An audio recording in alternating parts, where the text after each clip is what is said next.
Bonjour à tous. Au sommaire de cette édition, 5 morts et une quarantaine de blessés. Tel est le tragique bilan d'un drame survenu par la suite à l'effondrement d'un mur d'une salle de classe sur des élèves. Ce drame survenu à l'école primaire de l'EGTH soulève des questions sur l'état des infrastructures scolaires dans cette localité. L'élaboration d'une stratégie nationale de réconciliation et de consolidation de la paix a été au cœur des échanges jeudi entre les organisations de la société civile et les systèmes des Nations Unies. L'objectif est de mutualiser les compétences pour trouver une solution en vue d'une paix durable, dit-elle.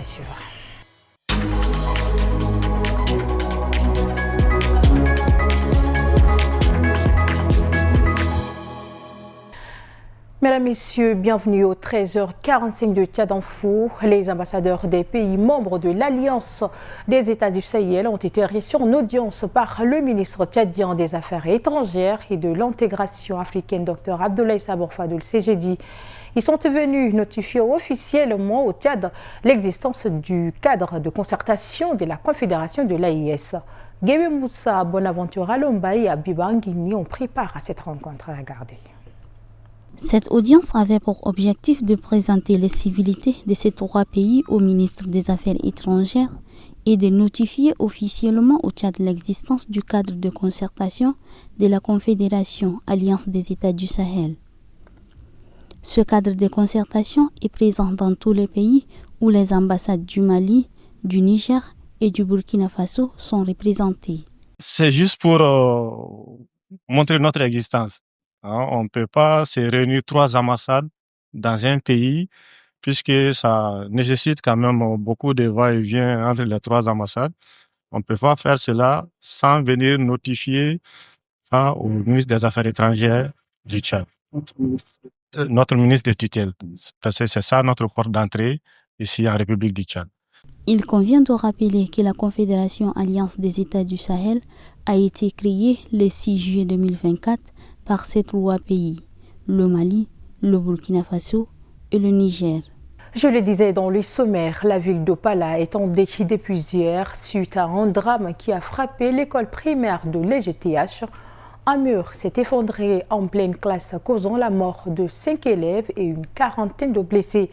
Dans ce reportage, les circonstances de cet accident tragique et ses conséquences sont relatées par Lircy Pierre, notre correspondant dans le Maïke-Buès et Ghislaine Ada.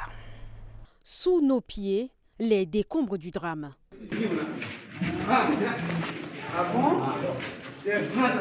Des briques encore imprégnées du sang des victimes. Conséquence tragique de l'effondrement d'une salle de classe sur des élèves. Le bilan est lourd. Bon, sur place, ce que moi-même j'ai compté, il y avait 4 morts. 4 morts. Et le nombre de blessés? Les blessés, vraiment, ça on m'a pas compté, mais ils étaient nombreux. Je ne connais pas le nombre exact des blessés. Jusqu'à l'heure actuelle, je ne connais pas le nombre. Quand j'avais déposé, j'ai reparti pour constater il y a combien de blessés, mais ils ont refusé de les laisser entrer. Mais après, j'ai écouté, il y a un cas encore d'un élève aussi qui a encore succombé suite à ces blessures. Donc maintenant, je peux vous confirmer, on a 5 cas de blessés. Les victimes, une quarantaine selon des sources sanitaires, ont été évacuées d'urgence vers l'hôpital. Selon les autorités présentes sur place, l'origine de l'effondrement reste inconnue. Le bâtiment, construit dans les années 1950, servait autrefois de locaux aux entreprises des grands travaux hydrauliques. Autre chose à présent, dans le cadre du projet d'appui aux organisations de la société civile promouvant les droits de l'homme, la 8e rencontre trimestrielle des organisations de défense des droits humains avec le Haut Commissariat aux droits de l'homme s'est tenue ce jeudi 3 avril au bureau commun du système des Nations Unies à Clémat dans le 10e arrondissement. Suivez le compte rendu de cette rencontre avec Mbalassem Emmanuel et Boyom Kourios. Les réflexions menées lors de cet atelier avec les parties prenantes ont porté sur l'élaboration d'une stratégie nationale de réconciliation et de consolidation de la paix. L'objectif est de définir le rôle et l'implication des organisations dans ce processus, tout en prenant en compte les recommandations des acteurs de la société civile œuvrant pour la protection des droits humains.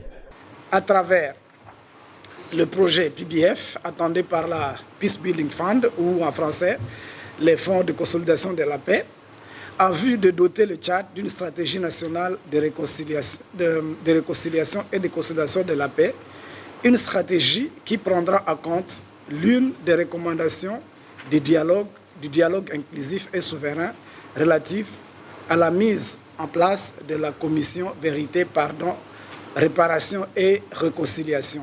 Financé par l'Union européenne, ce projet verra l'implication entière de la médiature ainsi que des organisations de défense des droits des personnes et de la société civile.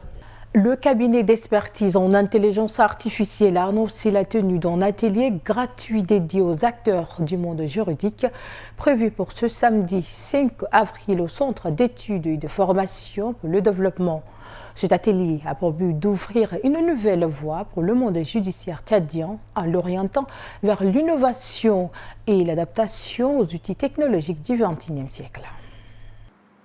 Nous croyons fermement que l'IA ne doit pas être réservée aux grandes puissances et aux multinationales. Elle doit être accessible, comprise et utilisée au service du développement de nos métiers et de notre pays. Dans cette logique, nous avons lancé une série d'initiatives de sensibilisation, de formation, dont fait partie cet atelier dédié au monde du droit. Dans l'actualité internationale, ce vendredi, 3 informations sont recoupées et traitées par Rémi de Lunasso.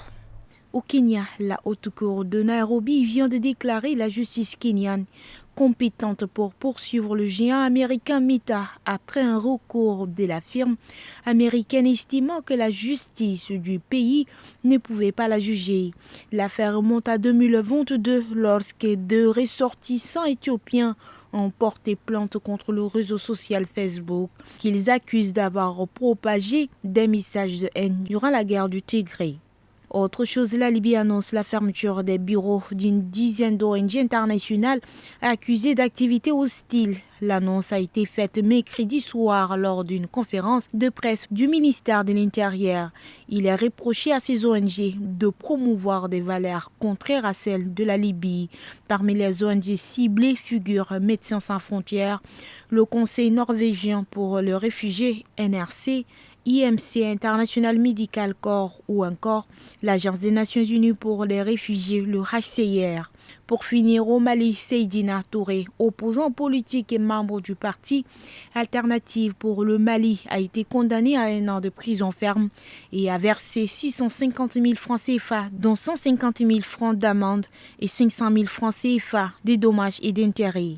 Arrêté le 2 janvier pour incitation au trouble à l'ordre public, il avait critiqué les autorités militaires sur les réseaux sociaux, les qualifiant de junte et appelant à combattre le régime anarchique d'Assimi Goïta. Son avocat déplore la sévérité du jugement qui correspond aux réquisitions du ministère public et envisage de faire appel. Des membres de son parti estiment que Seydina Touré ne mérite pas la prison, soulignant qu'il n'a aucun antécédent judiciaire et qu'il a simplement exprimé son opinion. Ainsi s'achève cette édition, mesdames et messieurs. Merci de l'avoir suivi. Tchad Info, c'est l'information en continu.